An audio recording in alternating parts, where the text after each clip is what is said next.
Assalamualaikum warahmatullahi wabarakatuh. Selamat datang kawan-kawan sekalian pada perbincangan gerakan guru berkualitas. Pada hari ini kita juga akan melanjutkan perbincangan bersama Bapak Profesor Husni Rahim. Pak Husni, di kalangan para guru itu kan sebetulnya menghadapi banyak sekali persoalan. Problem yang dihadapi para guru atau katakanlah pendidikan secara keseluruhan itu kan kompleks. Tidak bisa kita lihat hanya dari satu sudut pandang. Tetapi guru, terlepas dari apapun yang dihadapi oleh mereka sebagai pelaku terdepan pendidikan di Indonesia, mereka yang menentukan secara strategis berhasil atau tidaknya, atau seberapa tingkat keberhasilan pendidikan itu.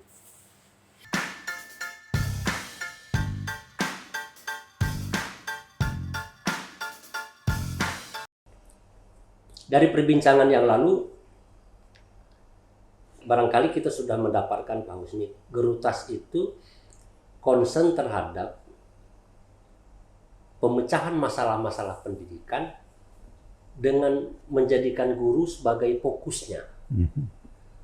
Katakanlah faktor strategis dari pembenahan pendidikan atau pencapaian tujuan-tujuan pendidikan itu kita letakkan di tangan guru, gitu kan. Tetapi guru yang bagaimana sebetulnya yang bisa kita harapkan itu kan rentang variasi guru itu kan banyak sekali, Pak Husni. Nah, dari pembicaraan yang lalu Pak Husni menyebutkan umpamanya guru itu harus menjadi figur berdasarkan panggilan hatinya, profesinya dari panggilan hatinya sendiri. Bagaimana kita bisa memahami atau bisa menentukan guru panggilan hati itu yang bagaimana? Bukankah banyak sebetulnya faktanya menjadi guru itu kan kebetulan? Atau coba-cobalah, ada kawan saya umpamanya coba-coba dulu menjadi guru, cocok apa tidak. Bahkan ada yang menjadi guru itu terpaksa sebetulnya.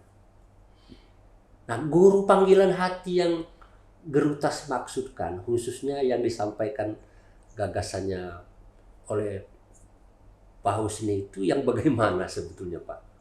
Cara memahaminya. Saya kira memang Gerutas itu memang fokusnya namanya aja gerakan guru berkualitas. Jadi fokusnya itu pada bagaimana meningkatkan kualitas guru nantinya. Itu yang kuncinya itu bagaimana meningkatkan kualitas guru. Kalau kita mengatakan kualitas guru berarti ada banyak guru yang belum berkualitas. Guru yang berkualitas seperti tadi yang saudara Pak Tarmizi sampaikan, ya misalkan tadi karena terpaksa jadi guru. Jadi semata-mata ngajar itu karena tugas. Jadi bukan karena ingin mencerdaskan anak didik dan membuat suasana anak-anak itu menjadi antusias dengan belajar. Gitu anunya itu di penyebab yang anunya itu. Oleh karena itu kita tahu persis bahwa salah satu hasil dari penelitian UNDP menentukan bahwa penentu kualitas itu ada 3. Penentu pertama itu adalah guru. Ini yang paling besar. 48% kualitas itu ditentukan oleh guru. Jadi kalau 48% hampir separuh itu kualitas ditentukan oleh guru.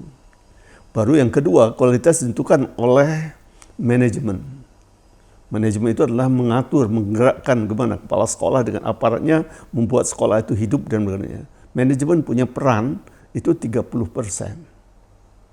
Ya. Kemudian yang ketiga baru disebut dengan sarana dan prasarana.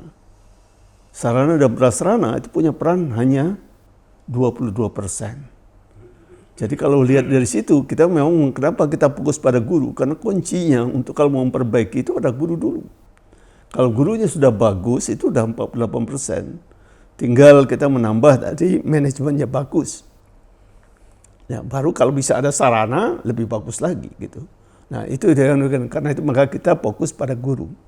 Nah guru ini problem yang utama pada ketika kita mau fokus pada bagaimana meningkatkan kualitas guru, itu kita melihat tadi kita pernah memetakan, biasanya kalau kita mengadakan training selalu kita lakukan pretest. Pretest dulu. Di pretest itu kita membuat pertanyaan untuk ngecek apakah guru ini memang niatnya betul menjadi guru. Ataukah guru ini hanya sekedar melaksanakan tugas. Artinya sebenarnya passion dia itu enggak jadi guru itu, dia tidak mau pada yang lain. Tapi karena tidak ada tadi pekerjaan lain, maka di sini. Itu selalu kita coba untuk pretest. Dari pretest itu menarik datanya itu. Jadi hampir berkali kita melakukan pretest itu menarik itu. Karena 52% guru itu memang niatnya jadi guru. 52%. Berarti ada 48% yang jadi guru itu karena terpaksa, karena tidak ada pekerjaan lain, karena macam-macam itu. Nah, karena itu maka akan terjadi perdebatan ketika suatu sekolah ingin bagaimana meningkatkan kualitas sekolah kita ini. Maka akan terjadi dua grup. Grup yang memang semata-mata tadi ingin jadi guru, ya memang semangatnya, passionnya jadi guru, yang ini yang terpaksa jadi guru. Di dalam perdebatan mereka itu kan kelihatan argumentasi yang mereka buat. Kalau yang semata-mata terpaksa jadi guru, argumentasinya mesti akan banyak pada sarana, pada dana, pada fasilitas. Itu persoalannya. Kalau kita mau kualitas, gimana mau kualitas? Gaji kita kecil. Misalkan pertanyaan gitu. Bagaimana kita mau kualitas? Kita nggak punya laboratorium. Bagaimana mau punya kualitas? Murid kita adalah orang-orang kelas menengah bawah. Jadi itu pada kelompok ini. Sedangkan pada kelompok yang satu yang memang semangatnya jadi guru, dia bilang gimana jadi kita bergabung, ayo kita sama-sama kita bersemangat, berkomitmen untuk membuat sekolah kita bagus. Kita mulailah mengatur gimana supaya kita semua bisa datang tepat waktu. Bagaimana kita semua untuk bisa tadi membuat anak-anak itu senang di kelas gitu. Jadi itu akan menunjukkan ini. Jadi yang ini, yang 52% tidak membicarakan dana dulu. Tapi yang di sini bicara dana dulu. Nah ini kadang-kadang dalam perdebatan di sekolah, itu kadang-kadang ada yang menang, ada yang kalah. Kalau yang menang itu yang dana, maka mereka akan buat program dana dulu, cari kemana. Tapi kalau yang menang itu adalah yang bukan dana, yang panggilan hatinya, maka mereka bilang, ayo kita bersama-sama komitmen. Gimana kita harus datang tepat waktu semua. Ya, kemudian bagaimana kita tidak ada kelas yang kosong. Itu kan tidak ada uang semua itu, tapi komitmen hati yang dianukan gitu. Nah ini yang terjadi di sekolah-sekolah itu. Nah karena itu maka kita mengambil ya core atau sasaran utama dari Gerutasi itu adalah meningkatkan kualitas guru, terutama guru-guru yang 48% ini. Ini harus diajak untuk menyadarkan. Dan yang 52% ini yang memberi contoh dan mengajak untuk mereka bersatu. Bagaimana membuat sekolah itu menjadi bagus. Nah ini yang satu problem yang cukup besar sebenarnya, cukup besar. Tapi kita coba melalui Gerutas, karena Gerutas itu ada 7 core value-nya yang dulu sudah pernah saya sampaikan. Salah satu core value-nya itu adalah guru panggilan hati. Jadi gimana membuat sekolah itu, gurunya itu memang guru yang memang ya merasa passionnya, senangnya itu jadi guru. Maaf Prof, berarti dapat dikatakan bahwa separuh dari guru yang ada sekarang ini sudah merupakan dalam tanda petik guru panggilan hati, sedangkan separuhnya bukan guru panggilan hati. Apakah itu berarti yang separuh, yang 48% ini harus lalu seperti yang 52%? Atau yang 52% ini menjadi parameter, contoh bagi 48% ini? Atau bagaimana? Ya, jadi dua-dua ini, jadi yang 52% itu akan menjadi model. Tapi mereka harus ditingkatkan.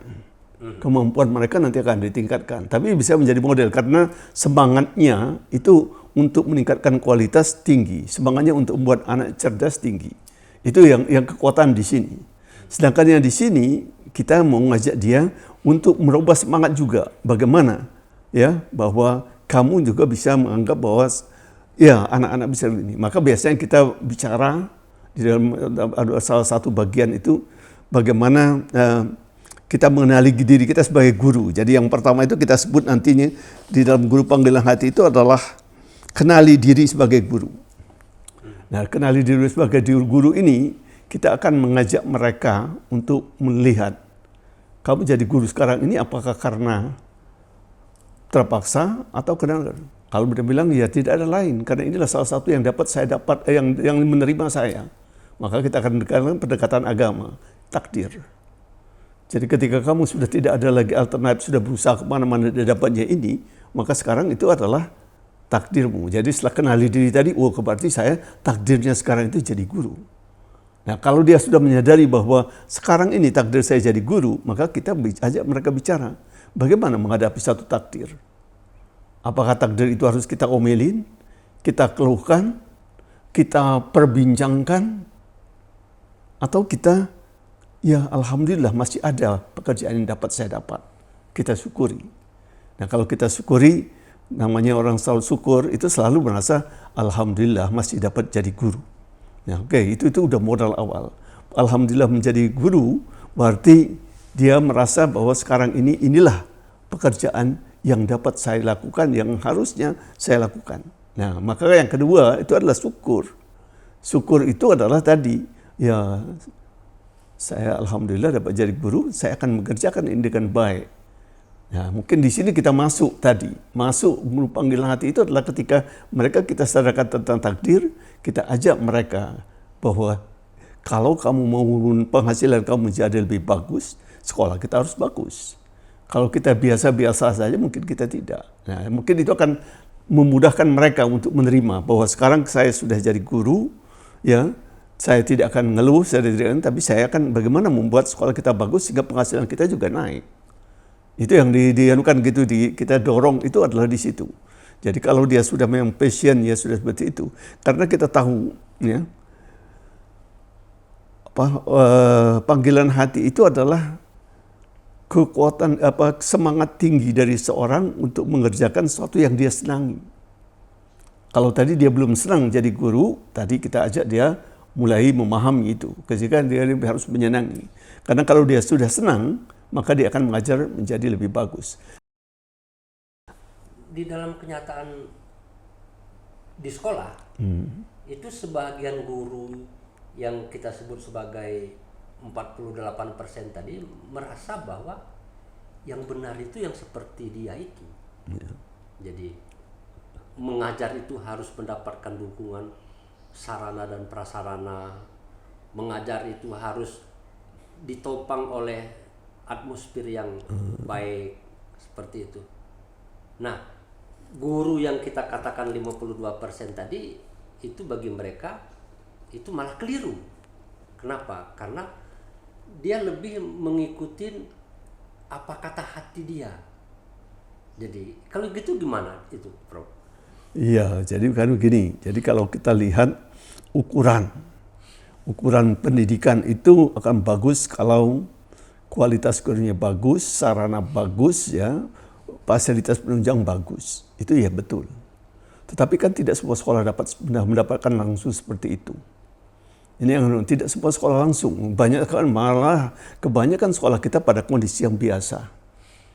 Kalau kita mau menunggu semua fasilitas bagus dulu, tidak tahu kapan itu akan terjadi. Nah, jadi kita ingin bergerak dalam realitas. Realitasnya sekarang seperti ini. Kalau realitas seperti ini, kalau kita masih bisa menjadi bagus. Tapi harus pada perubahan mindset kita menjadi guru, harus dirubah. Bukan tadi mindset kita harus minta semua perlengkap sebenarnya.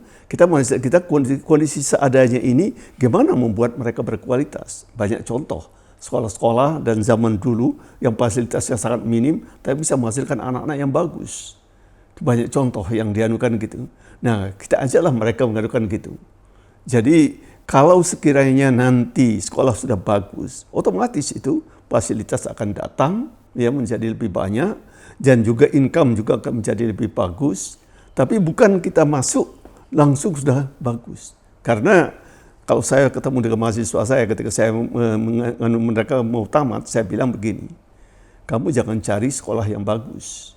Kalau kamu jadi sekolah bagus ngajar, kamu bisa melamar sekolah internasional, sekolah ini.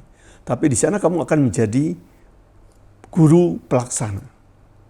Tapi kalau kamu melamar di sekolah yang kurang bagus, maka kamu di sana akan menjadi guru pionir pembaharu yang nanti akan membuat sekolahnya mungkin bagus. Jadi semangat itu juga harus dimunculkan gitu. Jadi kalau tadi kita lihat tadi ya bahwa memang harusnya jelas dulu bahwa kondisi kita dalam keadaan seperti sekarang. Jangan nuntut dulu. Kita mencoba menyesuaikan ya cara mengajar kita dengan kondisi yang ada. Artinya guru yang kita harapkan itu adalah menunaikan fungsinya sebagai guru berangkat dari dirinya sendiri. Dan berangkat kondisi sekolahnya. Dan kondisi yang ada secara faktual pada saat itu di sekolah yang bersangkutan. Ya. Jadi, terima kasih sekali Prof. Oke. Wawasannya pada hari ini. Mudah-mudahan nanti bisa kita kembangkan lebih lanjut untuk mengelaborasi lebih jauh bagaimana guru meningkatkan kualitas dirinya menjadi lebih baik sebagai guru panggilan hati. Wassalamualaikum warahmatullahi wabarakatuh.